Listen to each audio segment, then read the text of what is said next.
नमस्कार, news point में आपका स्वागत है। मैं हूं राजीव और हमारे साथ जुड़े हुए हैं वरिष्ठ पत्रकार पुष्परंजन। पुष्परंजन जी, आपका स्वागत है।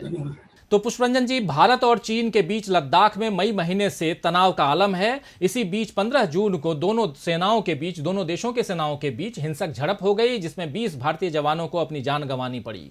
इसी दौरान दोनों देशों के बीच सैन्य स्तर की बातचीत भी जारी रही और अंततः सोमवार को खबर आई कि चीन के सैनिक गलवान में थोड़ा पीछे हटे हैं, जिसके बाद से खबरिया चैनलों में इसे मोदी सरकार की बड़ी जीत के तौर पर पेश करने का सिलसिला शुरू हो गया।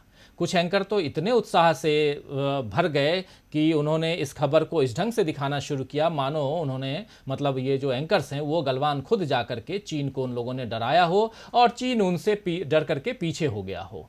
इन मासूम भक्तों को शायद इस बात का ध्यान ही नहीं रहा कि अपनी भक्ति के कारण वो अपनी ही सरकार को परेशान कर रहे हैं। जब वो ये कह रहे हैं कि चीन थोड़ा पीछे हटा है, तो इसका मतलब यही हुआ ना पुष्परंजन जी कि चीन आगे तक आया था। और सरकार से यही सवाल तो पूछा जा रहा है पिछले दिनों कि चीन आखिर हमारी जमीन पर आया था या नहीं। प्रधानमंत्री ने तो यह भी कहा है कि हमारी जमीन पर कोई नहीं आया। इसीलिए यह सवाल उठा था कि फिर 20 जवानों की शहादत कहां हुई, दोनों देशों के बीच भिड़ंत कहां पर हुई। क्या कहेंगे पुष्परंजन जी इस पूरे मसले पे? राजीव जी, वाजिब सवाल है। किसी का भी कोई भी जो थोड़ा सा भी तर्क का इस्तेमाल करता है, थोड़ा भी लॉजिक इस्तेमाल करता है, जिस तरह के बयान प्रधानमंत्री ने पिछले दिनों दिए और ये कहा कि हमारी जमीन में वो नहीं घुसे थे, ये स्थिति यथावत थी, तो फिर सवाल ये है कि आखिर वो पीछे हट क्यों रहे हैं और किस पोजीशन से हट रहे हैं। ये चीजें अब उनके जो स्रोत हैं वो साफ साफ बता रहे हैं कि 4 मई को चीनी फौज ने मार्च किया था। और मार्च कहाँ कहाँ किया था? एलएसी के जो मल्टीपल पॉइंट है वहां मार्च किया था। फिंगर एरिया में मार्च किया था। फिंगर एरिया जिसमें सीमांकन हुआ है बॉर्डर को फिंगर वाले पॉइंट से, वो वाला फिंगर एरिया जो भारत दावा करता है कि हम .2 तक हैं, चीन दावा करता है जो .4 तक हैं, लेकिन वो अभी भी वो लोग कंट्रोवर्सी में है। फिंगर एरिया के अलावा Galwan valley plus DBO sector, PP-15 petrol, PP यानी पेट्रोल पॉइंट 15 हॉट स्प्रिंग और घोघरा, ये इतने पॉइंट थे जहां पर इन्होंने एक तरह से मार्च किया था चीनी फौज ने। और गलवान वैली में खासकर वो सबसे ज्यादा सेंटर पॉइंट था जहां पे हमारे 20 सैनिक शहीद हुए थे। और जिस तरह से कहा गया यहाँ पर कि उनके भी हमने मारा, प्रधानमंत्री ने खुद बयान दिया कि उनके काफी सारे सैनिकों को मार के हमारे सैनिक शहीद हुए हैं। हालांकि चीन इससे चुप रहा, अभी तक चुप है कि उनके कितने लोग शहीद हुए, क्या कैजुअलिटी वहां पर हुई है, इस बारे में जरा भी चर्चा नहीं। अभी जो लेटेस्ट खबर है राजीव जी, वो ये है कि कल हॉट स्प्रिंग से वो पीछे हटेंगे। पीछे का पोजीशन का मतलब वो ये बता रहे हैं कि 1.5 किलोमीटर हटेंगे, कोई कह रहा है 80 मीटर हटेंगे पीछे। लेकिन जो कंडीशन लगाए गए हैं वो ये है कि दोनों साइड से फौजें हटेंगी पीछे, और जो डिप्लॉयमेंट होगा भारत के साइड से, वहां पर फौज की पेट्रोलिंग नहीं होगी।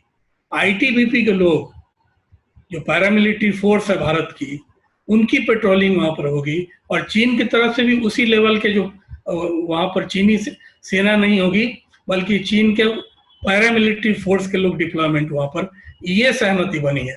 मगर इससे पूरे जो सो कॉल्ड डोभाल डिप्लोमेसी है, इसका नुकसान ये हो रहा है, ये स्पष्ट नहीं हो रहा है कि एनएसए डोभाल ने, अजीत डोभाल ने क्या बातचीत की है, कौन सी किस कंडीशन पे क्या क्या बात हुई है। जैसे ये जो डिप्लॉयमेंट है जिसमें कि चीनी सेना या भारतीय सेना जो नो मैंस लैंड क्रिएट किया जा रहा है, उसके दोनों साइड में जो चौकसी होगी, वहां पर दोनों तरफ के सेना के बदले में आईटीबीपी के डिप्लॉयमेंट होगा, इंडो तिब्बतन पुलिस फोर्स की। इस डिप्लॉयमेंट के बारे में डोभाल जी की तरफ से एक बार ही बयान नहीं आया था। ये अभी की खबर मिल रही, कहाँ से मिल रही है ये अभी बताने की स्थिति नहीं है। मगर एक जो सबसे महत्वपूर्ण बात है वो ये है कि एलएसी का पोजीशन जो है, फिजिकल पोजीशन, जो ज्योग्राफिकल जो आप मानचित्र आप दिखाना चाहेंगे बाद में चल के, वो चीजें बदल जाएंगी। देश को अब तक नहीं मालूम है कि कहाँ हमारी फौज किस पॉइंट पर फिंगर 2 पे रहेगी हमारी फौज, फिंगर 4 पे रहेगी, किस पॉइंट पर हमारी फौज रहेगी, या उसके आगे का जो डिप्लॉयमेंट है आईटीबीपी का, वो वहां पर किस पोजीशन पर उनको रहना है, ये बड़ा अंधेरे में है। देश, मीडिया, सब लोग इससे बहुत क्लियर नहीं है। कोई कुछ कह रहा है, कोई कुछ कह रहा है। पुष्परंजन जी, अजीत डोभाल की अभी आप बात कर रहे थे, जो भारत के राष्ट्रीय सुरक्षा सलाहकार हैं, उन्होंने बीते रविवार को चीनी विदेश मंत्री वांग यी से मुलाकात की, बातचीत की, और इस बातचीत को लेकर के, मुलाकात नहीं की, बातचीत की, और इस बातचीत को लेकर के भारत स्थित चीनी दूतावास ने एक बयान जारी किया है कि दोनों प्रतिनिधियों के बीच सहमति बनी है कि दोनों देशों के शीर्ष नेताओं के बीच बनी सहमति को लागू किया जाएगा, जिसके तहत सीमावर्ती इलाकों में शांति के साथ विकास के लिए लंबे समय तक साथ काम करने की बात है। इसके अलावा दोनों देश आपसी समझौते के मुताबिक सीमा पर तनातनी को कम करने के लिए संयुक्त रूप से कोशिश करेंगे। बयान में यह भी कहा गया है कि विशेष प्रतिनिधियों के बीच होने वाली बातचीत के जरिए दोनों पक्ष आपसी संवाद को बेहतर बनाएंगे। भक्तगण चाहें पुष्परंजन जी तो चीन की सेना के पीछे हटने का पूरा श्रेय माननीय एनएसए अजीत डोभाल को दे सकते हैं, लेकिन इसके साथ इस खबर पर भी गौर फरमा लेना चाहिए कि जब एक प्रेस कॉन्फ्रेंस में चीनी विदेश मंत्रालय के प्रवक्ता चाओ लिजियान से सवाल किया गया कि क्या वो गलवान घाटी में अपने सैनिकों के पीछे हटने की पुष्टि कर सकते हैं, तो उन्होंने इस पर कोई साफ जवाब नहीं दिया। उनका कहना था कि हमने सीमा पर तनातनी कम करने के लिए तनातनी कम करने की दिशा में प्रभावी कदम उठाए हैं। हमें उम्मीद है कि भारत भी अपनी तरफ से ऐसा ही करेगा। तो पुष्परंजन जी, ये साफ नजर आ रहा है कि चीन अपनी ओर से ये बतला रहा है कि उसने शांति की पहल की है, लेकिन भारत से भी ऐसा ही करने की उसकी उम्मीद है, और साफ कहा जा सकता है कि वो भारत पर तनाव बढ़ाने का इल्जाम लगा रहा है। क्या कहेंगे आप? देखिए, दो चीजें चीनी एस्टैब्लिशमेंट ने एस्टैब्लिश की थी, दो फैक्ट। एक ये कि हमारे सैनिक क्यों कार्रवाई कर रहे थे, मतलब पीएलए, पीपुल्स लिबरेशन आर्मी, क्यों एक्शन में आई, उसकी एक वजह वो ये बता रहे हैं कि टेंट में आग लग गई थी, जहां वो लोग थे उस टेंट में आग लगी थी, और फिर उसके बाद सारी गड़बड़ी हुई। एक दूसरा ये कि हम पीछे हट रहे हैं, हम मतलब कि युद्ध नहीं कर रहे हैं। अब भारत जिस तरह के विजुअल यहाँ का मीडिया जो है, मुझे लगता है कि वो जल्दी हड़बड़ी में, जैसे कि एकदम आप युद्ध कर लेंगे। आप जब बातचीत की टेबल पे हैं और बातचीत किसी तरह से नेगोशिएट कर रहे हैं, अजीत डोभाल के स्तर पे हो या जिन स्तर पर बातचीत चल रही है, उस समय आप श्रीनगर के आकाश में अपाचे हेलीकॉप्टर दिखाना या दूसरे युद्धक विमानों को दिखाना, ये सब चीजें ये बता रहा है कि हम पूरी तैयारी में हैं, युद्ध एकदम स्ट्राइक कर देंगे उन इलाकों में। ये दिखाना भी बड़ा अजीब और गरीब लगता है कि भारतीय मीडिया को कम से कम ऐसे वक्त में, देखिए चीनी मीडिया कम से कम वहाँ के जो टेलीविजन में देख रहा हूँ या उनके जो अखबार हैं, वो अपनी सैन्य तैयारियों के बारे में नहीं डिस्क्लोज कर रहे हैं।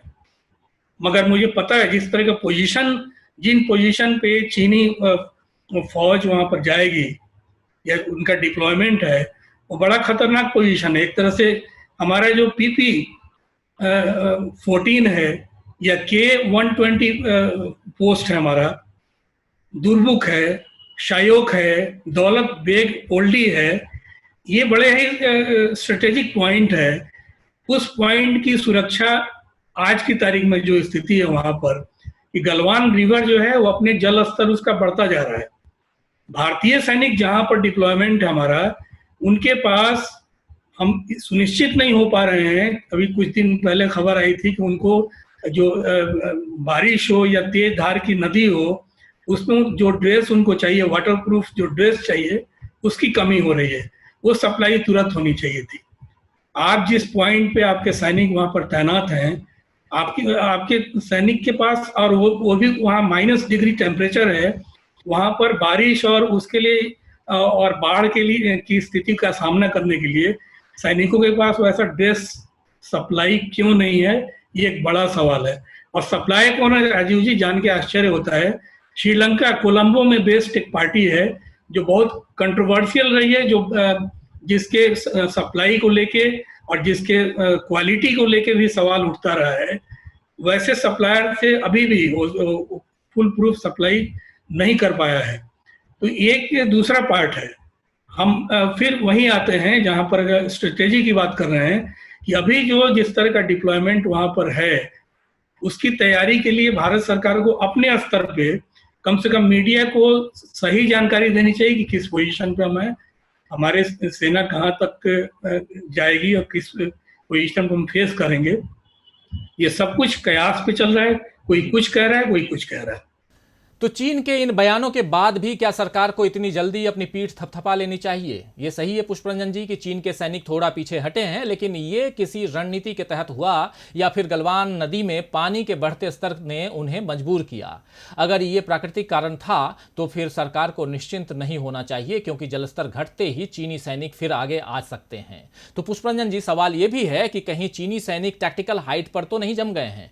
क्या जिन जगहों पर चीन ने अपने बंकर बना लिए हैं, हम उन बंकर को तोड़ पाएंगे? चीनी सेना पीछे हटकर कहां तक गई है? क्या भारतीय सेना पहले की तरह फिंगर 8 तक पेट्रोलिंग कर पाएगी? अभी तो फिंगर 4 से आगे चीन की सेना हमें जाने ही नहीं देती है। चीन ने फिंगर 4 से फिंगर 8 के बीच 50 बंकर बना लिए हैं। उन पर भारतीय सेना किस तरह निगाह रखेगी और कैसे चीनी सैनिकों का मुकाबला करेगी? वैसे रक्षा मामलों के जानकारों का कहना है पुष्परंजन जी कि चीन पर भरोसा नहीं किया जा सकता है, चीन पर भरोसा करना मुश्किल है। 1962 से लेकर आज तक चीन के धोखे या चालाकी के कई प्रमाण हमें मिले हुए हैं। चीन इस बार भी सोच समझकर भारतीय इलाके में घुसा है, और वो भी एक नहीं कई जगहों पर। हो सकता है कि दबाव पड़ने पर वो एक दो जगहों से पीछे हट भी गया हो, लेकिन क्या इसे अपनी रणनीतिक जीत कहना जल्दबाजी नहीं होगी? पुष्परंजन जी, क्या कहेंगे? देखिए, एक बार फिर मैं दोहराऊंगा राजीव जी कि हमारी सेना जो है वो सेकंड पोजीशन पर रहेगी।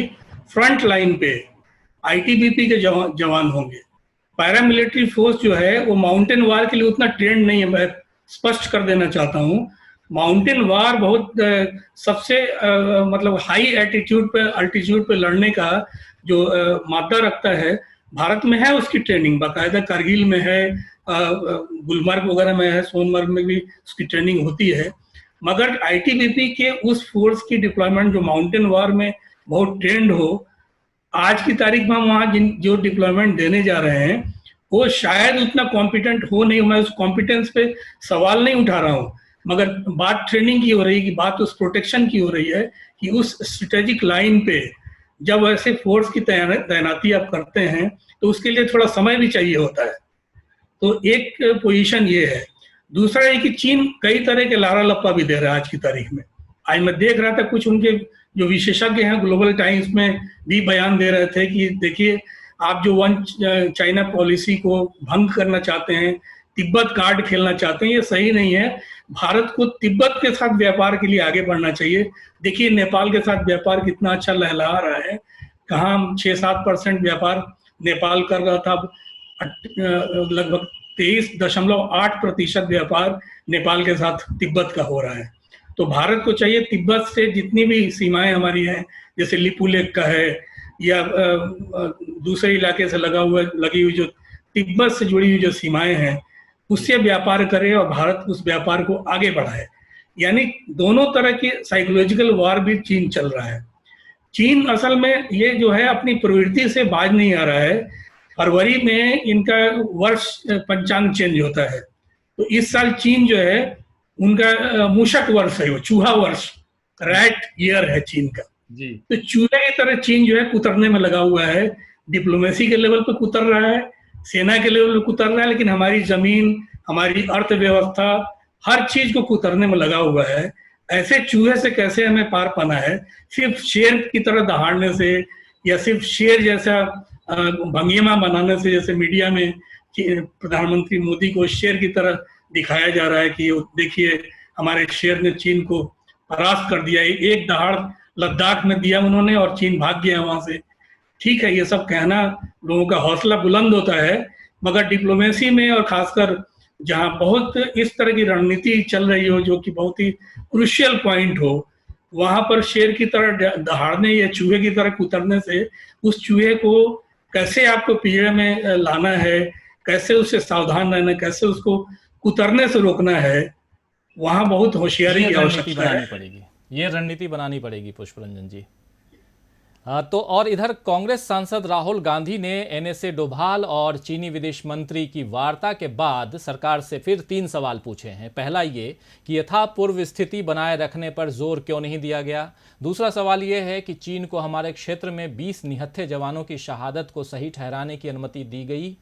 और तीसरा सवाल है और अंतिम सवाल कि गलवान घाटी की क्षेत्रीय संप्रभुता का कोई उल्लेख क्यों नहीं किया गया। तो देखना है कि सरकार अब भी इन सवालों का जवाब देने की जगह रक्षा मंत्रालय की संसदीय समिति की बैठक में न आने को लेकर राहुल गांधी को उलाहना देती है या फिर चीन के संकट पर वास्तविक हालात को देश के सामने पूरी पारदर्शिता यानी ट्रांसपेरेंसी के साथ रखती है। तो पुष्परंजन जी, आपने चर्चा के लिए वक्त निकाला, आपको बहुत बहुत धन्यवाद। और दोस्तों, साथियों और शुभचिंतकों, आपने बहुत ही ध्यान से इस गंभीर मसले पे आपने इसको सुना, इस पूरी चर्चा को सुना, उसके लिए बहुत बहुत आपको भी धन्यवाद, बहुत शुक्रिया। और देखते रहिए DB लाइव, जुड़े रहिए हमारे साथ। नमस्कार।